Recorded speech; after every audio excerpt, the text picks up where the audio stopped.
Hi, my name is Kelly and today I'm doing the novel Honey shelf tag.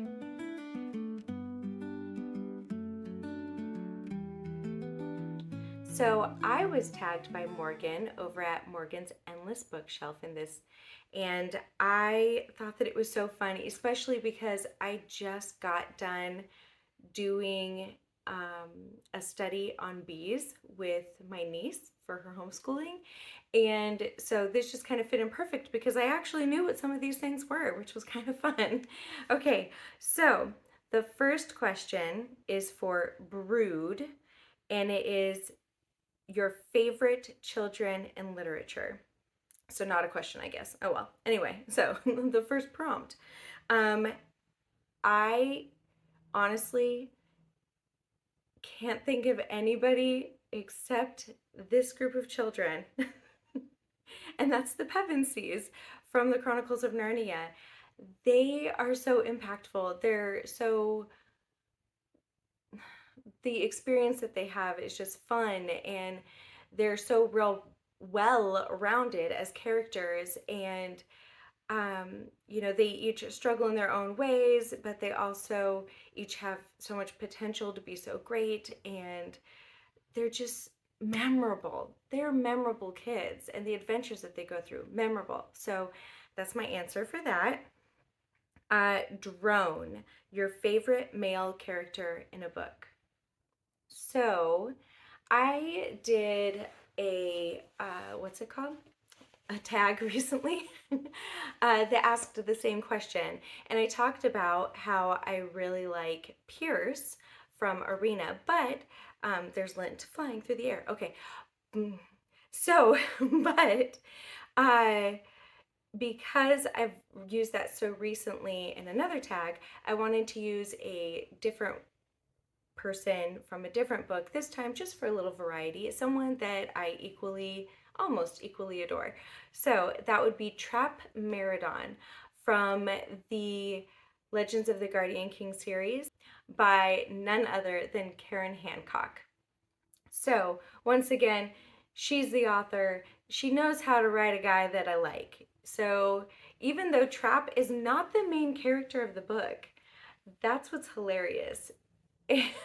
But he's there throughout the entire series. He is faithful not only to his king, but he is faithful to his big K king, his God, and his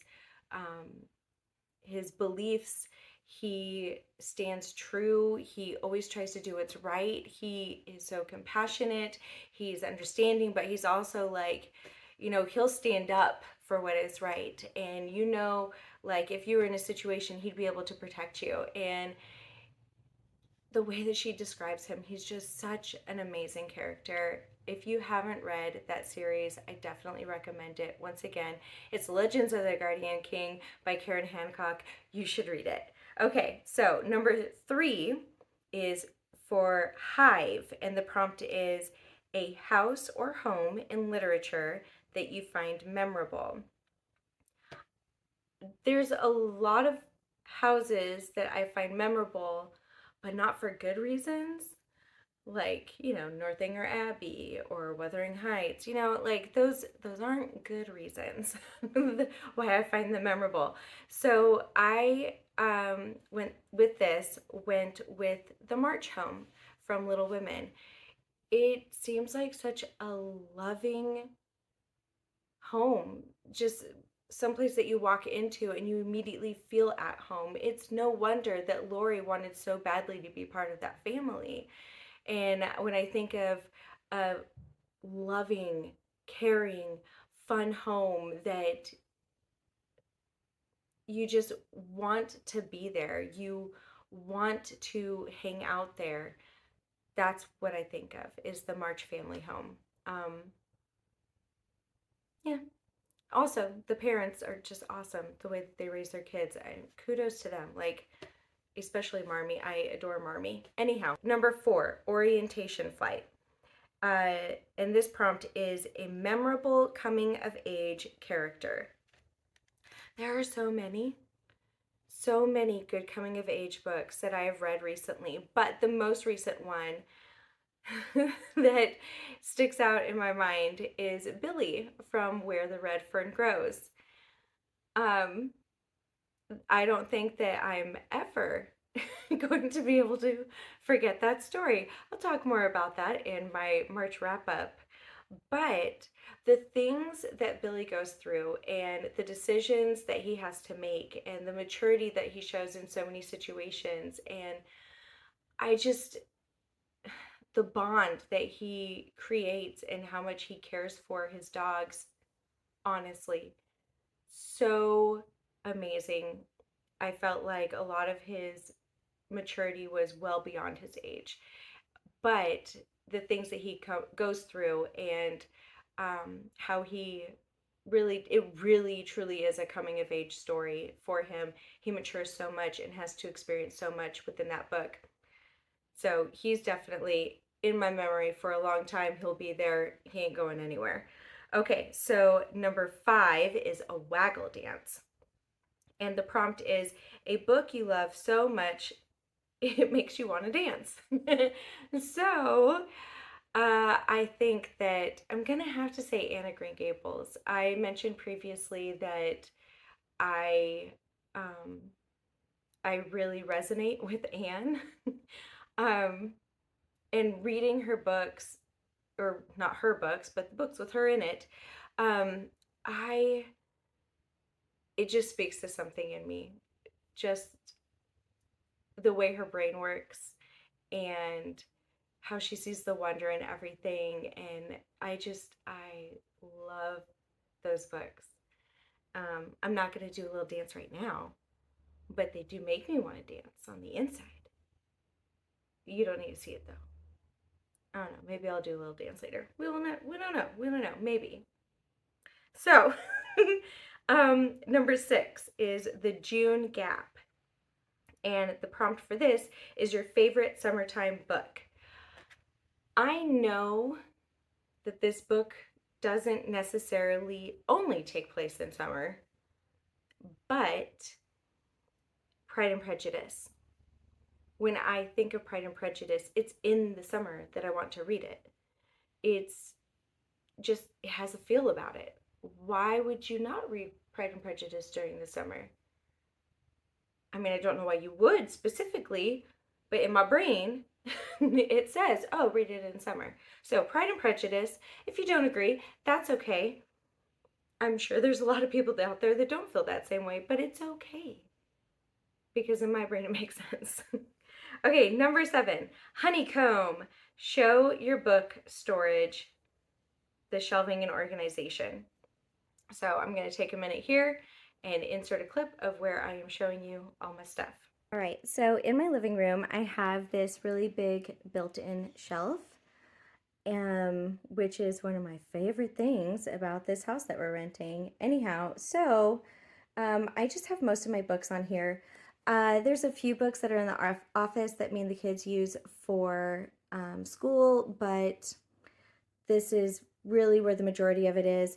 The back of this shelving actually has this kind of wood, but it made it so dark in here. And the books, they just kind of blended into it. So I got contact paper from Dollar Tree and just put it on the back. And it just definitely brightens up the bookshelf a little bit. So just a quick rundown. I have fiction on these 2 columns right here. And they just go in alphabetical order. I used to have them by genre, but I was running out of space for certain genres. So I decided to just go ahead and do it by, what's it called? Last name. And then, of course, you can see I have knickknacks, a lot of stuff from just all over the world. My husband was in the military and we traveled a bit with that. And then I have family that's been really all over the world. So there's stuff from like Germany, there's stuff from Kuwait, there's stuff from, oh, and stuff from friends. So like Mongolia, Mauritius. I have stuff from Honduras, Nicaragua.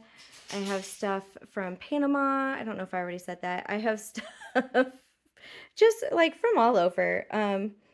And stuff from Belgium. Somewhere on here there is a rock that is from near a castle. There's stuff from Africa. Anyhow, so then this third column over here is like my nonfiction. So we have some just random nonfiction up there. And then we have spiritual formation stuff right here. Some of right here I have some study materials that just, or like stuff that just kind of explains a bit more about, like, for example, this one that I mentioned before. So what's the difference? So it explains the difference between, that's really blurry. Okay, anyway, so there's just a bunch of different things for just kind of not so much spiritual formation, but just giving more information about the Bible. I have, well, an encyclopedia set down here, and then I have just some reference books right here and or Bibles. And so that's pretty much it. This is my bookshelf. And then there's also some books right here that are new to me that I still need to enter into my system. So that's about it. Number 8, colony, your favorite family or found family in literature. So I'm going to focus on the found family part of that, and I'm going to say the O'Malleys. So the O'Malley series is a Christian romantic suspense book or series that is by D. Henderson, and so there are these siblings that they all meet in the orphanage, and they decide as they start to age out that they are each other's family. And so much so that they end up going and all of them changing their last name to O'Malley so that they can say, yeah, we are the O'Malleys, we are family. So I sorry, my brain just went to that commercial. We are farmers. Dun, dun, dun, dun, dun, dun. Okay, so anyway, check that out. The family aspect, and like, even though they're not blood related, they are a found family. They chose each other, but they are so tight. They are always there for each other. They drop everything to be there for each other, and it's great. It is such a great series. I definitely recommend it. So number 9, extraction. Tell about a book you have unhauled or DNF'd. So, I mean, there have been a couple of books that I haven't finished, but I don't really want to talk super bad about any books. So what I'm going to do is talk about a book that I have, I guess, kind of soft DNF'd. It's called Empire's End by Jerry B. Jenkins. So this book is the sequel-ish to a book called I Saul that Jerry B. Jenkins wrote with James MacDonald. And I really enjoyed that book. And it was, you kind of had two different stories going at one time. So there was the story of Saul, who later becomes the Apostle Paul, but it's like leading up to his conversion. And so it's from that point of view. And then at the same time, you have, nope, that's a lie. It's from after when he is in prison. The stuff leading up to his conversion is in the second one. So after he's in prison, and he has these journals that he's been writing, and so that's what one part of it is focusing on, and then it kind of goes every other chapter, and the other chapters are these people in modern day that are trying to find those journals that Saul wrote. And it was a really interesting story. I really enjoyed it, and when I found out that there was a second one to it, I really wanted to read it. And I think it was originally supposed to be titled I, Paul, but the name ended up being changed. James McDonald did not co-write it, and it's now called Empire's End. And the the thing that was kind of frustrating for me is that it's only from Saul's point of view now, and that entire other storyline is gone. But I really found that other storyline interesting, and you're kind of left a little bit on a cliffhanger from the first book. And so I just, it was a bummer for me because I really wanted both of the stories to be going on, but it's only from Saul's point of view, from his childhood leading up to his point of conversion, and a little bit of what happens in like the Acts era. So I don't know, I was a little disappointed with it, and I did have other books I wanted to read more. And so I just kind of soft DNF'd it. We'll see when I go back to it, but I just kind of walked away from it because I was a little disappointed that it was missing the other storyline. That was a lot of talking about that. Anyhow, so number 10 is Queen Bee, and the prompt for that is your favorite fictional female or a female historical figure from before 1900 AD. I don't know why I needed to say AD. I'm pretty sure you guys know it's not BC. Anyway, so I decided to go with the historical figure. I don't know that she's a favorite or my absolute favorite, but she is a favorite, and that is Jane Austen, just because she wrote such amazing books in such a short amount of time of her. She died in her 30s, but she wrote these books that have stood the test of time. So she wrote books that were ahead of her time. And I'm in awe at how she was able to do that, and how beautiful her books are. And good for her. And I have a book with a devotional book that includes some of her prayers that she had written down, and they're beautiful. And I would love to learn even more about her, but she is one of my favorite females from history. So, number 11, bee bread, a food mentioned in a book that you would love to make or eat. This was really hard because I couldn't think of many foods that are mentioned in books. I know a lot of people talk about stuff from like Harry Potter, but I've never read the series. So, but there was one thing that I thought sounded good, and that was Bjorn's honey cake from The Hobbit. Um, it sounds really good. It doesn't sound like it would be too sweet. I don't like cake that is super sweet. I'm not a big fan of icing. This is going to sound really weird, but if I have something with too much sugar in it, it makes my elbow hurt. So I don't like it. And don't ask me why it does that. I have no idea. All I know is if I eat too much sugar, my elbow hurts. I don't understand it. I have no explanation for you. But the point is, the cake doesn't sound too sweet. It sounds yummy. I want to try it. The end. Okay, so number 12, Granulation. The book you have left unread the longest, just sitting somewhere. I feel really called out about this book lately because people keep having questions of what book have you had on your TBR the longest?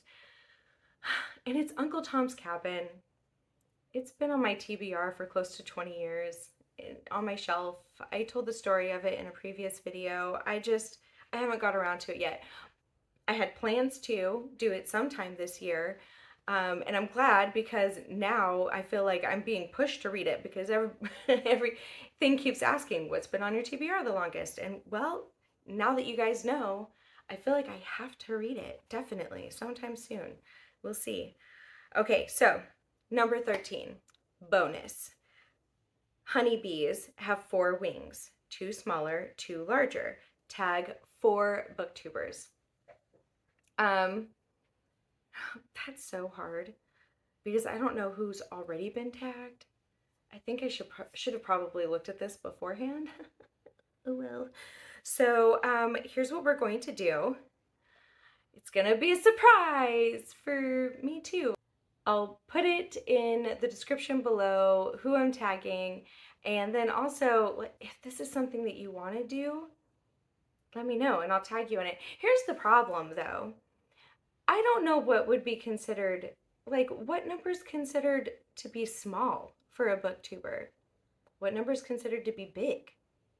I feel like that's very, very subjective, and I'm really afraid of offending someone. I don't know. We'll have to see. I think I'm gonna try to do for the small somebody that has. I feel like any amount of followers is, kind of awesome, and to every person it's gonna be a bit of a big deal. Okay, we're gonna do less than 200 because I'm less than 200 and I don't feel like I'm a big booktuber. And, well, I know I'm not. Anyway, so, and then for big, we're just gonna go big, big. I'm gonna look for people who have more than 10,000. And I'm sorry for anybody in between, but I don't know what to do with your numbers. So anyway, I'm gonna go. I feel like I'm rambling, but that's okay because I'm wrapping it up. Anyhow, you guys, Jesus loves you. Have a great day. Bye.